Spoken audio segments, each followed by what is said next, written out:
बिहारच्या निवडणुकींकडे महाराष्ट्रातील सगळेच राजकीय नेते आणि पक्ष वाट पाहत होते, कारण त्यांच्या निकालावरच इकडचे सगळे राजकीय सूत्र बदलणार होते. तर 102 ठिकाणी भाजपनं निवडणूक लढवली, त्यापैकी त्यांचे आता 91 ठिकाणी लोक निवडून येत आहेत.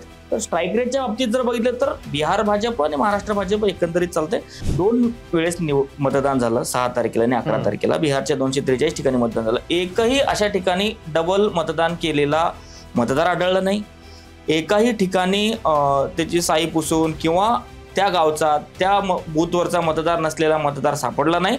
तशी केस रजिस्टर्ड झालेली नाही. उदाहरण द्यायला एखाद्या कुठल्या तरी प्रोडक्टची आपण ऍड केली आणि ते प्रोडक्टचं खप जास्त जायला लागला, तर आता मीच त्या उत्पादनामध्ये जाणार आणि मीच कंपनीचा मालक होणार किंवा मी त्याच्यापेक्षा मोठ्या कंपनी काढणार, हा जो आत्मविश्वास आहे तो थोडासा त्या ठिकाणी प्रशांत किशोरला आला असेल असं म्हणायला काही हरकत नाही. राज ठाकरे काँग्रेस सोबतच्या महाविकास आघाडीमध्ये येईल का न येईल, आता तो चेंडू राज ठाकरेंच्या हातात आहे. तुमच्या स्थानिक नेत्याला तुम्ही असक्षम दाखवताय, कारण तुमचा मुद्दा जो आहे मतचोरीचा तो सोशल मीडियावर आणि टीव्ही माध्यमावर तुम्हाला ते सिद्ध करायचं आहे. मागच्या 2-3 वर्षापासून राहुल गांधी थोडंसं ऍक्टिव्ह झालेत.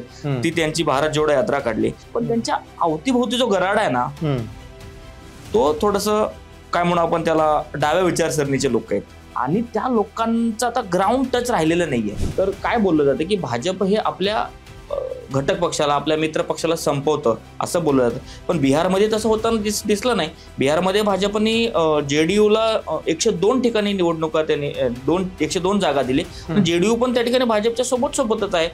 म्हणजे खरंच असं वाटायला लागलंय की देवेंद्र फडणवीस पार्थ पवारांना पाठीशी घालतायत. मला थेट प्रश्न आहे तुम्हाला,